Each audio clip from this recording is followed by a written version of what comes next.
When Nietzsche speaks about wisdom, I think he speaks about two types of wisdom. One he is attacking, and one other he is creating and embodying it. Philosophia is the love of wisdom.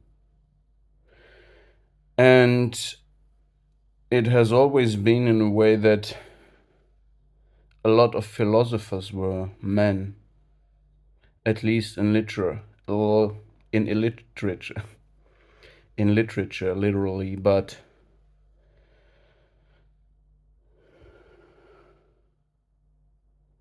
therefore, Nietzsche also draws wisdom as Sophia, a woman almost like the muse is the inspiration for the poet, and Sophia is the inspiration for the thinker.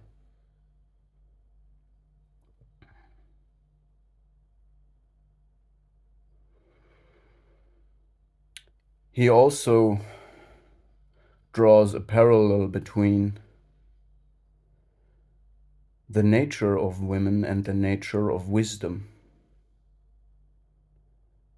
Also, the nature of the sea.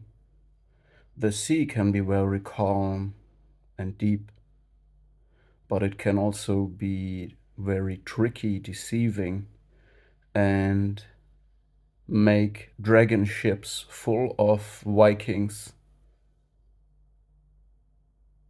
sail and row in their own down-going, scare them and swallow them all up.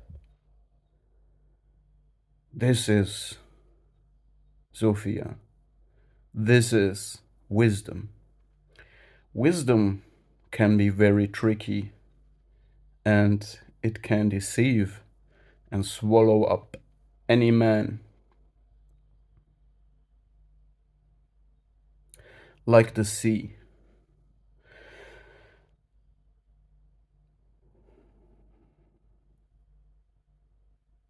So whoever thinks that wisdom is a superficial truth, an ideology that you can copy paste and that will stay the same forever, does not know the nature of sea, does not know the nature of women. And I don't know that nature. Not even King Solomon knew the secret of a woman.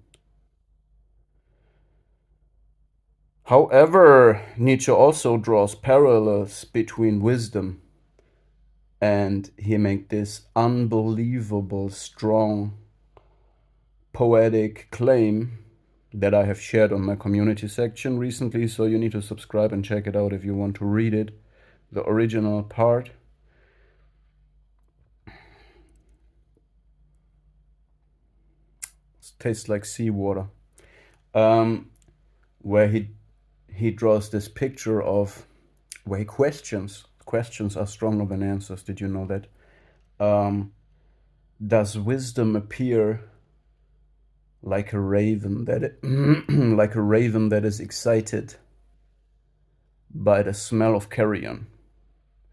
So he also shows the nature of wisdom can be an old knowledge, something old that has no life force in it anymore, something that was appropriate and fitting to a former truth, to a former state of reality, but reality changed, and now the wisdom is old and smells like carrion, and scavengers come and are excited by it and smile delusionally like a covert narcissist that finds and observes and monitors an authentic person that is making original thoughts.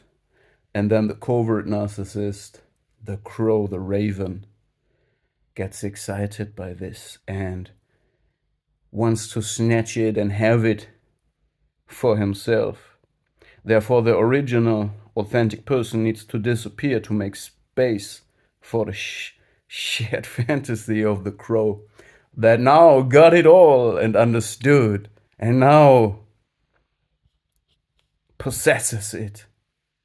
That old, rotting smell of something that once was alive before the scavenger came. So wisdom this is the wisdom that Nietzsche describes as a false wisdom, or a form of wisdom that he attacks and does not want, because he is a man of taste. He is selective. He can choose, and he chooses very few, and he creates his wisdom any moment new. It is tied to his essence, his improvisation and the moment.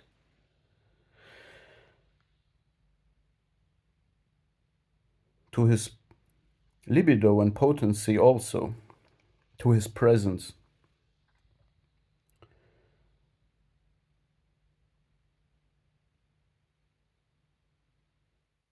So this negative form of wisdom is that self-righteousness that you see in some men that are settled and think now they got it all, they have figured it out, they are who they are, they finished. An exclusive mindset. You know, this is the downfall.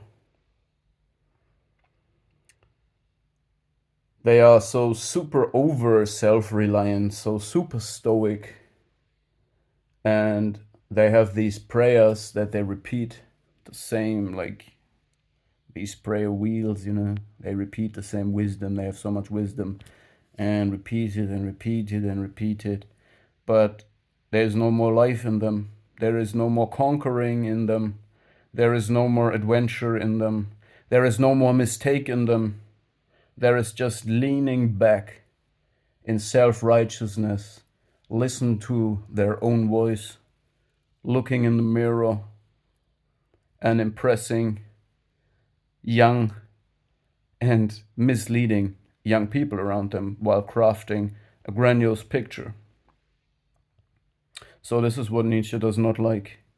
He rather sees wisdom as something alive, aggressive, mocking, and innocently arrogant.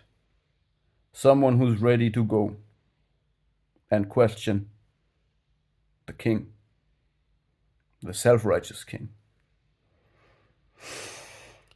Something I wanted to point out, but it's also an open thought, it's not finished.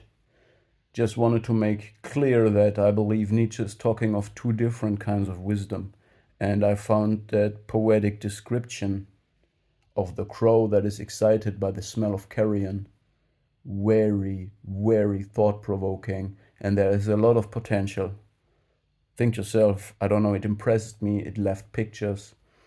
Yeah, and since I got to know a covert narcissist that is impressed by authentic thoughts, original thoughts, and they try to snatch these like crows would and then want it for themselves, and then they think they can build on that and copy this and have an ideology for them. No, that's it. That's exactly that picture, that genius picture that Nietzsche described there.